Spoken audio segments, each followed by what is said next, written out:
Olá, sejam todos muito bem-vindos e muito bem-vindos a mais esse vídeo do InResidence. Eu sou Igor Campos. E eu sou Suiene Aracati. O tema de hoje é sobre portas. Hoje a gente quer compartilhar com vocês, ou seja, alguns segredos, um em especial, de como detalhar as portas pivotantes e portas de piso ao teto. Não importa se são portas em madeira, portas em aço, tem sempre um pequeno detalhe que vai fazer com que você encante o seu cliente e saia da sua zona de conforto, trazendo realmente soluções diferenciadas para o seu projeto. Afinal de contas, vem sempre aquela pergunta, né? Ué, tem jeito de fazer porta de uma maneira diferente? Com um portal, alisar? Será que tem alguma outra solução? Sempre que possível, soltem os planos. E quando a gente está falando a respeito de portas, de como que a gente pode soltar esses planos das portas, é que a gente chega nesse resultado dessas portas com bandeiras dos mesmos materiais da própria porta, né? E quando a gente faz isso, a gente costuma verticalizar mais o ambiente. Então, a percepção que o usuário tem é uma percepção também diferente, com a porta ali no fundo, justamente mostrando essa solução de soltar o plano da porta, da esquadria, do plano das alvenarias, né? Eu trouxe essa prancha que é um desenho exatamente dessa porta, porém, o que é diferente, talvez, é exatamente essa questão do portal, de como que a gente faz essa fixação, esse detalhamento para a gente criar essa soltura de planos, do plano da porta com o plano da alvenaria. E aí, nesse caso, a gente costuma descartar as bonecas, né, que é aquele espacinho que fica entre a porta, entre o portal e a parede perpendicular a este plano da porta, né? Mas essa boneca ela não serve para evitar que a maçaneta bata na parede? Sim, mas aí a gente também faz o seguinte, a gente aumenta um pouco a largura desse portal para justamente a gente ter um pouco mais de espaço e, claro, daí coloca um batedor na porta, porque mesmo que seja uma porta, ou uma porta pivô, ou uma porta de giro, né, uma porta de abrir, com dobradiças, ela vai abrir mais do que os 90 graus, né? Então, põe um batedor no piso, ou um batedor na parede, e aí resolve esse problema também, mas aí a gente realmente solta o plano da porta. Eu acho que tem uma coisa extremamente importante que vale a pena a gente ressaltar, que é o porquê se utilizar portas como essa que a gente está trazendo para vocês. Claro que tem um aspecto estético, mas tem um outro aspecto que, para mim, sempre foi muito importante e, de alguma forma, eu sempre tento trazer para os projetos, que é a questão construtiva, a lógica e o raciocínio construtivo. Eu nunca aceitei muito bem o processo de se deixar o vão, construir uma verga na parte superior desses vãos e depois vir com tijolos para poder fazer a complementação e aí realmente você ter o vão e o buraco da porta nas alvenarias. Eu sempre achei um sistema pouco inteligente, é um sistema em que demanda uma mão de obra, é um sistema que, no meu ponto de vista, não é muito limpo, não é lógico, não é, enfim, inteligente, e esse é um dos motivos pelos quais a gente sempre tenta trazer essa solução, ou seja, das portas de piso ao teto, porque construtivamente é muito mais lógico, é um raciocínio muito mais objetivo, é mais limpo, é racional e a gente consegue sempre obter uns desenhos muito interessantes. E aí tem alguns segredos que eu vou comentar com vocês aqui em relação a esse detalhe específico que a gente está vendo. Primeiro, essa porta, né, é uma porta que tem os marcos e contramarcos, que estão justamente situados nesse trecho que vocês estão verificando aqui. Então, a gente tem um contramarco e um marco, são duas chapas específicas, uma é a primeira interna, que é fixada nas alvenarias, depois a gente tem essa outra, que tem esse desenho e que é dobrado na fábrica, na indústria, para a gente conseguir chegar nesse detalhe específico. Qual que é a grande vantagem? Algumas a Suiene já colocou, além da questão construtiva, a questão estética, a questão, ou seja, de se fazer um desenho muito tranquilo e muito fácil de ser executado. É uma porta que você vem, coloca os marcos e contramarcos, parafusa, né? Ou seja, tem a pintura direitinho, e depois você vem e monta a porta com o pivô. Então, ela é muito fácil de ser montada e de ser articulada. Agora, tem algumas questões que a gente precisa ficar muito atento. E o segredo é justamente aqui que vocês estão vendo para essa solução, que é o pivô. Não é um pivô que está localizado justamente no centro da porta. A gente até chama isso de dobradiça pivotante. E tem sido cada vez mais difícil encontrar no mercado. Então, essa dobradiça pivotante faz com que a porta tenha um deslocamento diferenciado e a gente consiga abrir e não permita com que as frestas fiquem ali perceptíveis justamente nesse encontro.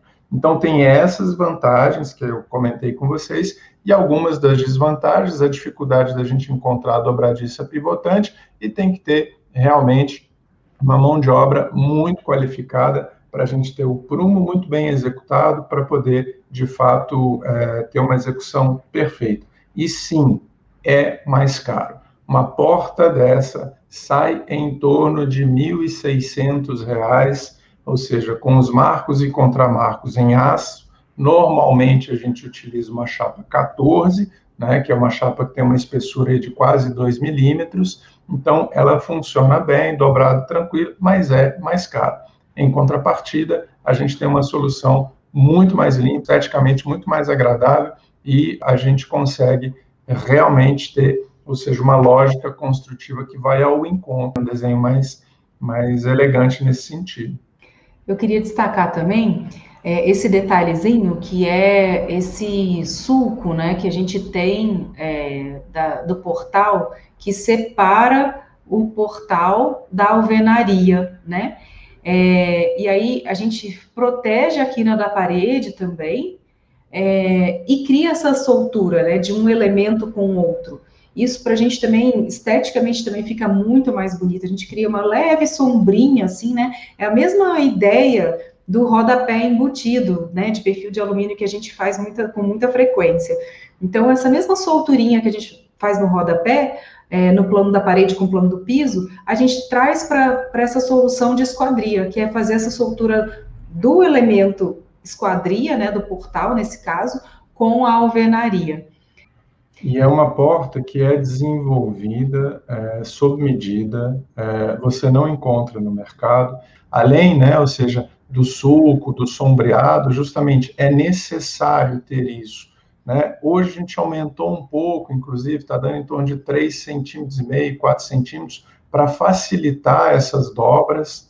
Tá? Isso aqui a gente quando vai para a indústria, né, normalmente tem alguns detalhes específicos, porque essa chapa entra dentro realmente, ou seja, da máquina, e ela vai sendo dobrada. E tem algumas limitações de dobraduras dentro dessa execução. E aí a gente tem justamente aqui essa solução, que a gente tem a chapa, que é o contramarco que está aqui, que vocês estão dando uma olhada, é fixada, e depois para a gente fixar a externa, a gente vem, é como se abraçasse, e a gente tem esse espaçamento que, ou seja, é possível fazer essa fixação. E um outro detalhe que é importante é transpassar aqui, a gente tem em torno de 0,5 centímetro, justamente para proteger as quinas que estão ali e a gente conseguir evitar que, com o tempo, elas sejam realmente danificadas. Exatamente, o Flávio até colocou, a porta de trás é essa que está aqui, que é um detalhe específico que a gente fez. Então, fiquem atentos ao pivô, né, a dobradiça pivotante, vocês conseguem no Google achar essa informação e dar um desenho muito legal. Uma outra coisa que eu acho que é bacana a gente falar aqui é justamente sobre o encabeçamento da porta, né? Que essa porta, ela tem uma estrutura de madeira por dentro, porém, ela tem um encabeçamento em madeira também, tá vendo? Que é justamente para que a gente consiga ter um elemento mais de uma vida útil maior também, né, mais duradouro. Então, a gente faz esse encabeçamento, essas portas eram portas de MDF, né, são portas em MDF, mas para não comer a quina do MDF também, porque quando ele fica uma quina viva, ele fica mais frágil, então a gente fez esse encabeçamento em madeira, ou seja, é uma solução construtiva cara, mas é uma solução construtiva para a vida, né? Mas uma outra questão que é importante é a espessura da porta, tá, gente? A espessura da porta, normalmente, é o padrão, em torno de 3,5, mais ou menos, e aí, porque vocês têm que ficarem atentos, ela pode ser maior, menor já é um pouco mais complicado por conta das máquinas e dos equipamentos, das maçanetas e das fechaduras, tá? Então, fiquem atentos a esse detalhe para poder, quando desenvolverem o projeto, lembrarem da maçaneta, das máquinas todas, para não ter problema de espessura e de fixação no momento correto. Porque às vezes a gente não faz em chapa e faz esses portais em madeira, né? Então a gente adaptou essa solução de criar essa soltura de portas, né, de soltura de planos, né, o plano da porta do plano da parede, só que com uma solução em madeira, em portal de madeira. E o resultado é um resultado similar, né? Então a gente vai ter a mesma solução, ou seja, a gente tem a bandeira com o mesmo material da porta, né? E aí a solução vertical, que é esse detalhe que vocês estão vendo à direita, né? É justamente a junção da porta com a bandeira, vai acontecer do mesmo jeito, né? Então a gente vai ter o pivô aí também, fazendo o giro da porta, a bandeira fixa, né? E essa bandeira ela pode ser fixada tanto nas laterais, como pode ser fixada em cima também. E aí a gente faz uma composição de peças aí de madeira, justamente para que a gente consiga ter a forma, né, a geometria necessária para permitir o giro da porta, enfim. E aí a solução é mais ou menos a mesma. Tá, tanto nessa solução das portas em madeira, como os marcos, né, ou seja, em madeira como em aço, o que encarece também, significativamente, é a dimensão da porta, tá? Porque, vejam, a gente está falando do padrão que é de 2,10, então que o padrão e a lâmina da folha normalmente é fornecida no mercado com essas dimensões. Quando você parte para umas portas com dimensões superiores, sobretudo essas que têm bandeira, e a gente normalmente utiliza um pé direito de 2,50, a bandeira vai ficar ali em torno de uns 40 centímetros.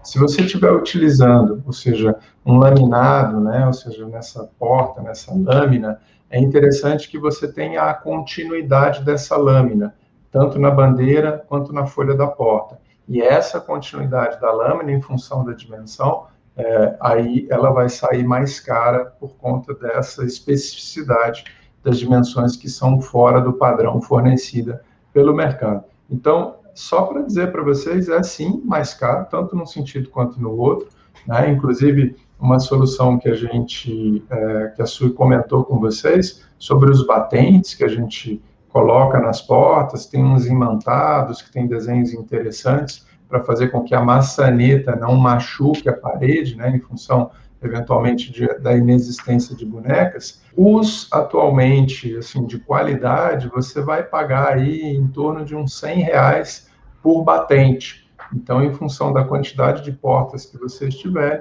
é bom que a gente fique atento nesse sentido, né, com batentes cromados, enfim, que tem um desenho mais legal e que tem uma qualidade superior.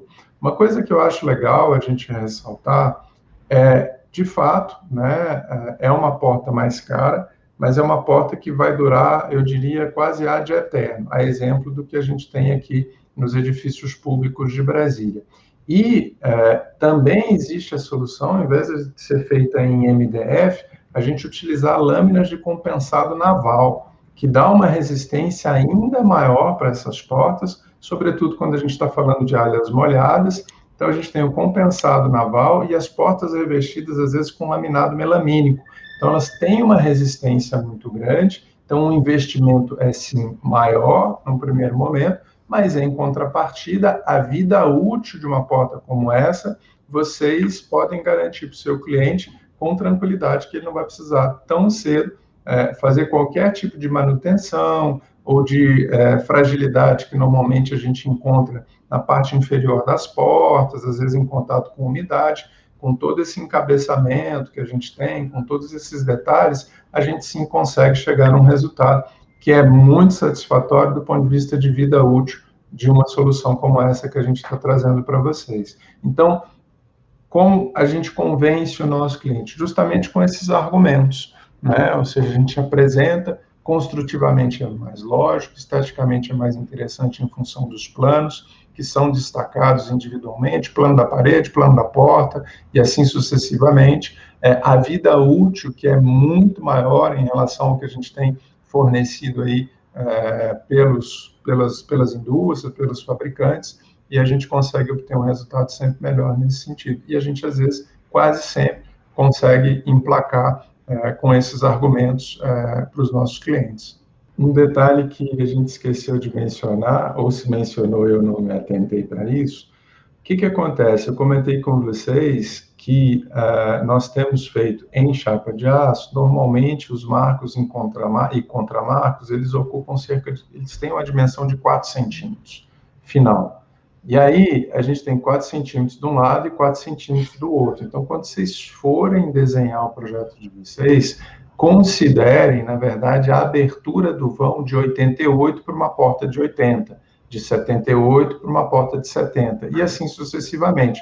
Então, isso é importante porque no momento da execução, quando o pedreiro estiver levantando as alvenarias, ele tem que deixar o vão da porta certinho. E o vão da porta certinho não são 80 centímetros, são 88 centímetros para quando você chegar com o seu conjunto, você poder fazer a fixação e realmente não ter problema de dimensionamento nesse sentido, até porque as folhas de 80, 70, elas são mais usuais, são padronizadas pelo mercado, então a gente consegue também minimizar um pouco os desperdícios, que vai praticamente ao encontro do que a Sui falou, né? Dessa lógica construtiva, de desperdiçar material. Então esses detalhes eles são legais para vocês ficarem atentos quando eventualmente decidirem utilizar uma solução como essa que a gente está compartilhando com vocês.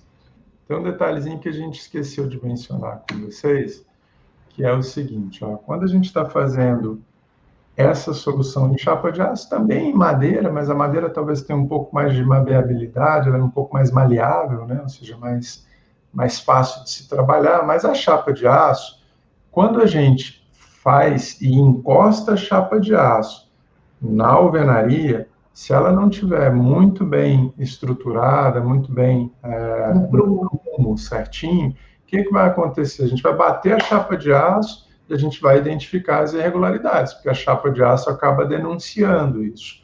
Qual que é a solução que a gente utiliza para poder minimizar? Se vocês observarem no detalhe aqui, ó, tem uma linha aqui, né? Ou seja, uma linha preta contínua. O que é isso? Isso é uma faixa de neoprene que a gente coloca, e quando você aperta a chapa de aço, o neoprene que está entre a alvenaria e a chapa de aço, ele é, enfim, de uma certa maneira condensado ali, e ele vai ocupando, e você acaba reduzindo esses problemas, ou seja, de frestas e de acabamentos que não tenham sido feitos da maneira correta, pela mão de obra, pelos pedreiros, os prumos que eventualmente não estiverem corretos nesse sentido. Então, essa é uma solução que resolve essa questão e elimina eventuais imperfeições que às vezes acontecem em função desse tipo de solução que a gente está trazendo para vocês, tá? Bom, pessoal, então era isso. Esse era o assunto de hoje. Semana que vem tem mais. Forte abraço e até terça-feira que vem. Tchau, tchau. Tchau, tchau. Até semana que vem.